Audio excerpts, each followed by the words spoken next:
Desde el BPS, desde la visión de los trabajadores, ¿cómo se analiza la situación que estamos atravesando y qué perspectivas tenemos los trabajadores de futuro?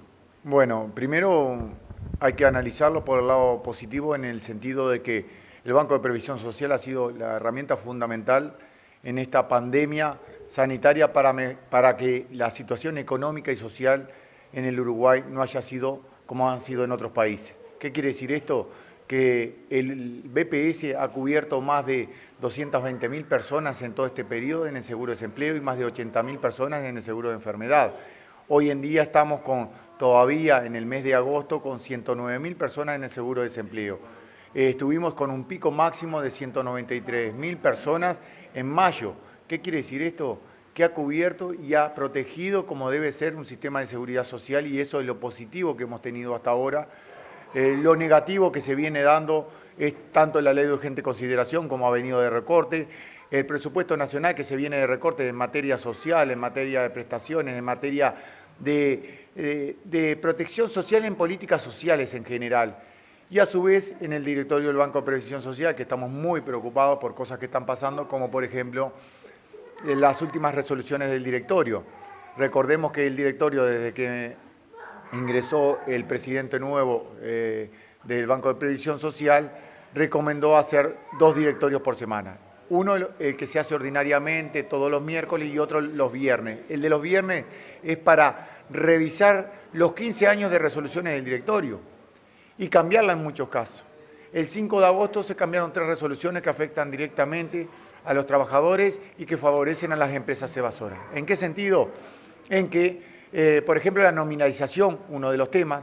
¿Qué quiere decir esto? Que cuando un trabajador hace una denuncia porque trabajó en negro o subaportó el patrón a la seguridad social, se hace la denuncia y ahí el Banco de Previsión Social abre una carpeta, revisa, inspecciona y bueno, el resultado después va a ser que multas y recargos y los saberes que no aportó a la seguridad social el patrón debe aportar. Hasta ahí está todo bien, pero antes se calculaba, en estos 15 años se calculó que si eran 100 pesos que recibía el trabajador, cuando se calculaban las multas y recargos para el empleador, se calculaban de los 100 pesos esos que eran líquidos, es decir, después a eso le sumamos los aportes, el 15%, por lo tanto eran 115 pesos en total lo que debería haber aportado el empleador, y sobre eso se calculaban las multas, recargos y todo. Eso se cambió, de ahora en más eso se va a tomar como nominal, por eso los trabajadores y los jubilados votamos en contra, es decir, por cada 100 pesos debería haber recibido 85 pesos el trabajador, y en realidad eso va en contra de las normativas, porque el trabajador recibe el líquido. El empleador es el que tiene la obligación de retener y aportar a la seguridad social, y el trabajador es el que tiene el derecho. Eso nos preocupan los cambios de criterio. A su vez, cambiaron otros criterios más que favorecen a las empresas evasoras, como por ejemplo que se cambió la prescripción para las empresas. Cuando tienen una deuda con el BPS, en este sentido, puede ser por aportación o por aportes patronales, antes prescribía cada 10 años. Ahora va a prescribir cada 5 años. ¿Qué quiere decir? Que eso favorece a las empresas evasoras. Y a su vez menos recaudación para el BPS, como en la nominalización. Y además se votó otra cosa que nos preocupa y mucho, que hasta ahora, cuando un trabajador, por ejemplo, ganaba 10.000 pesos, es decir, le pagaban por 10.000 pesos, pero el laudo eran 14, hasta ahora se calculaba por los 14 porque el laudo de la categoría eran 14.000 pesos, entonces las multas, recargo y todo lo que tiene que ver con el trabajador se calculaba sobre 14.000 pesos. De ahora en más se va a calcular por los 10, por lo que pagó la empresa infractora. Por lo tanto, de eso decimos que justamente favorece a las empresas evasoras. A su vez, el Banco de Previsión Social hace las multas, recargos y pone en la cuenta del trabajador sobre 10.000 pesos. Pero el trabajador va a tener que ir al Ministerio de Trabajo a tratar de lograr que se le reconozcan esos 14.000 pesos de la categoría. Cuando gane eso, porque lo va a ganar, porque es el laudo, va a tener que venir con la resolución del Ministerio al BPS para hacer el trámite de nuevo, para que le diga al BPS, bueno, ahora hay que actualizar, le hicimos todo el cálculo por 10, ahora hay que hacerlo por 14. Creemos que eso lo que hacen es poner más piedras en el camino en algo que tiene que ser tan sencillo, y más cuando son empresas evasoras. Por lo tanto, no entendemos por qué se toman esas resoluciones cuando se habla que el BPS necesita plata y lo que hacen es, en definitiva, pierde el trabajador y se vuelcan menos ingresos al Banco de Previsión Social. Muchos trabajadores han pasado al seguro de paro. ¿Han detectado abusos en ese pasaje al seguro de paro? Digo, empresas que no necesitaban pasar a trabajadores al seguro de paro y que realmente lo están pasando. En realidad, cuando estamos en la cancha recorriendo las empresas, sí, es así.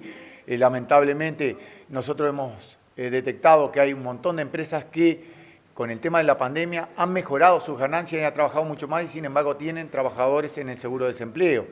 A su vez, en el directorio pasado, Ramón Ruiz, director de los trabajadores, pidió un informe de qué pasó con esos trabajadores que estaban en el seguro de paro. Por ejemplo, en el mes de julio habían 147.000 y en el mes de agosto 109.000. Hay 38.000 trabajadores que no se sabe qué pasó. Si los echaron, si volvieron a trabajar. Bueno, se está pidiendo un informe porque ahí vamos a tener la real realidad de qué trabajadores fueron, en qué empresas, si son empresas que realmente tuvieron problemas económicos o no tuvieron problemas económicos. Nosotros, de la perspectiva de los trabajadores y recorriendo los sindicatos, las empresas, nos estamos dando cuenta que sí, que hay un abuso por parte de empresas para tratar de hacer reestructura, achicar la plantilla, cuando muchas veces y en muchos de los casos las ganancias no han mermado, han trabajado o normalmente o han trabajado hasta mejor, igual mandaron gente al seguro de paro. Durante la campaña electoral se hablaba de cierto desfinanciamiento del BPS y que había necesidad de reestructurarlo. ¿Cuál es la visión de los trabajadores? ¿Qué perspectiva de futuro hay? Bueno, todos conocemos que la ley de urgente consideración generó una comisión de expertos donde lamentablemente no es lo que queríamos los trabajadores y la sociedad en general, que era un diálogo social donde estemos todos representados y discutiendo un sistema de seguridad social y generando un pacto de seguridad social como se hace en todas partes del mundo y como recomienda la OIT. Por lo tanto, lamentablemente tenemos esa ley de urgente consideración que genera menos democracia al hacer una comisión de expertos. Igual, nosotros vamos a estar representados por un compañero dentro de los 15, representando a los trabajadores, va a haber otro representando a los jubilados, otro representando a los empresarios y 3 por la oposición. Y los otros 10 van a ser del Poder Ejecutivo. Pero ahí van a tener 90 días para hacer una visión o dar una visión de cómo está el BPS en los números, en las prestaciones, en todo. Y después va a dar 90 días más para las resoluciones. Nosotros creemos que eso no es muy democrático, creemos que después de esa comisión de expertos, que nosotros no negamos que la comisión de expertos está buena, pero para que asesore a un diálogo social, porque en definitiva son políticas y se decide políticamente, porque si vamos a decidir por números, es muy sencillo. Estamos mirando la seguridad social como una mercancía y no como un derecho humano fundamental, que es lo que es la seguridad social. Un derecho humano fundamental y está para proteger. Es decir, si yo doy mejores prestaciones, por supuesto que voy a gastar más o voy a invertir más en la sociedad económicamente. Acá se está cuestionando cosas que han dado muchos resultados, como por ejemplo la ley 18.395, que es la ley de flexibilidad de las jubilaciones, donde eso ha posibilitado que se han jubilado más de 100.000 jubilaciones y pensiones en estos últimos años, pero a su vez con una perspectiva de género. Recordemos que antes de la ley 18.395, las mujeres casi ni se jubilaban, y se jubilaban más o menos el 32% de los trabajadores. A partir del 2010, históricamente en el Uruguay, hasta el día de hoy, por año se jubilan más mujeres que hombres, gracias a esa ley que le dio reconocimiento de 1 año de servicio por hijo nacido vivo a la mujer, pero a su vez pasó de 35 años de servicio a 30 años de servicio, además de mejorar la jubilación vejez. Y eso ha dado resultado social, y para eso es la seguridad social. Ahora, si lo pasamos a los números, por supuesto, cuanto mejores prestaciones doy, cuanto más protejo a mi sociedad, más tengo que invertir en la sociedad. Y creo que la discusión viene por ahí. ¿Invertimos o no invertimos en la sociedad? Por lo que vienen demostrando ahora, no se quiere invertir en la sociedad, al contrario, se quieren recortar derechos, no proteger a la sociedad. Ya lo dijo el informe de la CEPAL, donde se está invirtiendo, somos los últimos de la tabla y estamos invirtiendo un 0,7% en el tema de la pandemia. En América Latina somos los peorcitos de la clase.